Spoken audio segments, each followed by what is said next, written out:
आज की कहानी है पोता बहू। तेरी सास तो गर्भावस्था में मिट्टी खाती थी। दोस्तों, कहानी शुरू करने से पहले अगर आपने चैनल को सब्सक्राइब नहीं किया हो तो कर लीजिए ताकि आपके पास पहुंच सके हर नया वीडियो। सुनो, आप बाजार जा रहे तो कच्ची कैरी लेते आइएगा। मुझे ना कच्ची कैरी खाने का मन हो रहा है, और हाँ, हो सके तो कच्चे अमरूद भी लेकर आना। ये दोनों मुझे बहुत अच्छे लगते। इस हालत में मेरी फरमाइश अगर पूरी नहीं करोगी तो सोच लेना आपके ही बच्चे के मुंह से लार टपकता रहेगा। और पड़ोस वाली विमला सासी जब सार बातें सुनेगी फिर मुझे मत कहना। वंदना अपने पति सौरभ से कहती है। सौरभ बोला, शादी के बाद यही एक समय होता है जब आदमी बेबस होता है और औरतें अपने पति का फायदा उठाती है। बताओ, रोज कुछ ना कुछ डिमांड कर और तुम्हें समझ में आता है। मेरे दोस्त यार कितना हंसते हैं। कल तुमने इमली मंगवाई, वह खत्म नहीं हुई कि आज तुमने दूसरी डिमांड डाल दी। आखिर क्या क्या खाने का मन होता है। वंदना बोली, अब मैं क्या करूं अगर मेरा रोज रोज कुछ खाने को मन करता है। तभी वंदना की दादी सास कृष्णा जी बोली, अरे बेटा, तेरी बीवी इस हालत में आम और अमरूद ही मांग रही है, कोई खाने के लिए मिट्टी तो नहीं मांग रही। तुम्हारी माँ तो मिट्टी के चूल्हे और मिट्टी के बर्तन तोड़ तोड़ कर खाती थी। वंदना बोली, क्या कह रही है दादी जी, क्या हालत में मम्मी जी को ये सब खाने की भी इच्छा होती थी। कृष्णा जी बोली, अरे बहू, जब मिट्टी का चूल्हा जलता है तो मिट्टी पक जाती है। अब न जाने तुम्हारी सास को उसमें सौंधी खुशबू आती थी और सुबह सुबह वह तोड़ तोड़ कर खाती रहती थी। तभी तो देखो मेरे पोते का रंग कम हो गया। वंदना सौरभ को देखकर मुस्कुराने लगी तो सौरभ बोला, दादी, आपको तो बस माँ के खिलाफ बोलने के लिए मौका चाहिए और तुम क्या दांत निकाल कर हंस रही हो।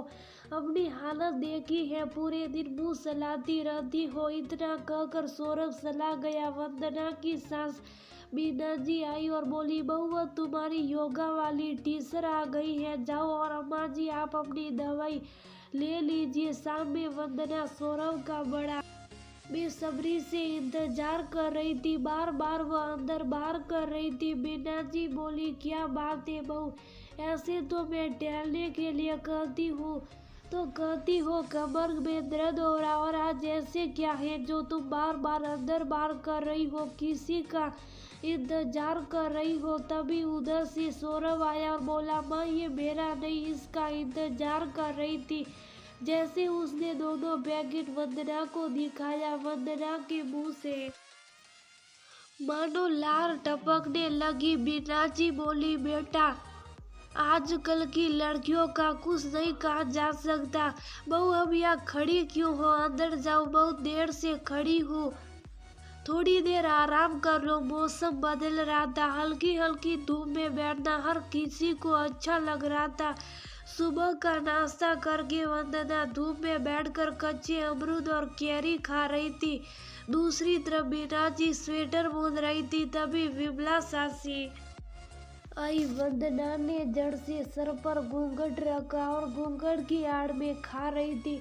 सासी वंदना को देखे जा रही थी। कुछ देर बाद सासी बीना जी से बोली, बीना बहन, एक बात बोलूं तो बुरा मत मानना। बेटा, बहू तो सुंदर है तो बच्चा भी तो सुंदर ही होगा, लेकिन कहीं ना कहीं बच्चे के मुंह का फार आकार बहुत बड़ा होगा। बीना जी बोली, ऐसा क्यों बोल रही है। सासी बोली, हमारी अम्मा कहती थी गर्भावस्था में छोटे छोटे कॉर्न निवाला काट कर खाने चाहिए, या बहू जिस तरह से बड़े बड़े निवाले काटती है, मुझे नहीं लगता बच्चे के मुंह का भार छोटा होगा। और वैसे भी आजकल की लड़कियों को समझाने से भी कहाँ सुनती है। घंटों सासी ने इधर उधर की बातें करके बीना जी को बहुत सारे ज्ञान दिए।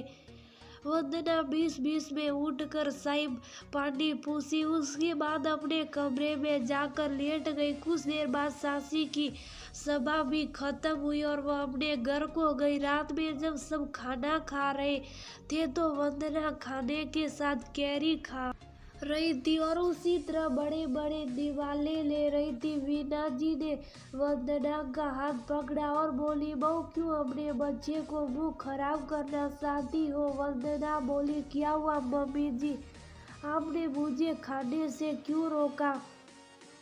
वीना जी बोली, बहू मैं खाने से नहीं रोक रही हूँ, बस इतना कह रही हूँ कि इस हालत में सोडा निवाला खाओ, बच्चे का मुंह भी छोटा होगा वरना उसके मुंह का आकार भी बड़ा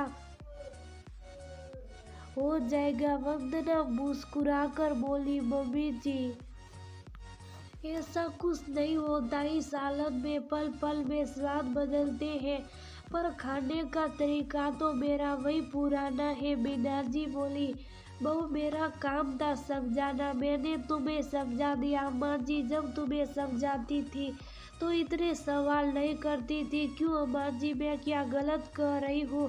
अम्मा जी बोली, वंदना बहू अब तुम्हारी सास तुम्हारे लिए ही तो कह रही है, तो इसकी बात मान लो। याद है मैंने तुम्हें उस दिन कहा था कि तुम्हारी सास गर्भावस्था में मीठी खाती थी, मुझे तो लगता है इसी कारण से मेरा पोता सांवला हुआ, वरना देखो तुम्हारे सास ससुर दोनों गोरे हैं, फिर सौरभ गर्म क्यों हो गया? मीना जी बोली, क्या माँ जी आप कहा की बात कहाँ ले गई? खाने से रंग रूप कैसे बदल सकता है? वंदना मुस्कुरा कर बोली, मम्मी जी ये तो गलत बात है, इस अवस्था में खाने पीने से रंग रूप नहीं बदल सकता तो मुंह का आकार कैसे बदल सकता है? आप तो अपने ही सवाल में फंस गई। पहले आप दोनों फैसला कर लो कि कौन सही है, फिर मुझे बताना। इतना कहकर वंदना मुस्कुराते हुए और कैरी खाते अपने कमरे में चली गई। समय बीतता गया, वंदना के स्वादाई दिन बदलते जाते थे। सास और दादी अपने अनुभव उसके साथ साझा करती थी और हर दिन वंदना को आश्चर्यजनक सवालों का सामना करना पड़ता था। फिर हर रात वह सौरभ से उन सवालों के जवाब मांगती थी। सौरभ कहता, 9 महीने का ये सफर सिर्फ तुम नहीं तय कर रही हो, बल्कि रोज रोज मैं भी तय कर रहा हूँ। वह बात अलग है कि तुम मुंह का स्वाद भी ले रही हो और मैं तुम्हारे शौक को पूरा करके खुश हो लेता हूँ।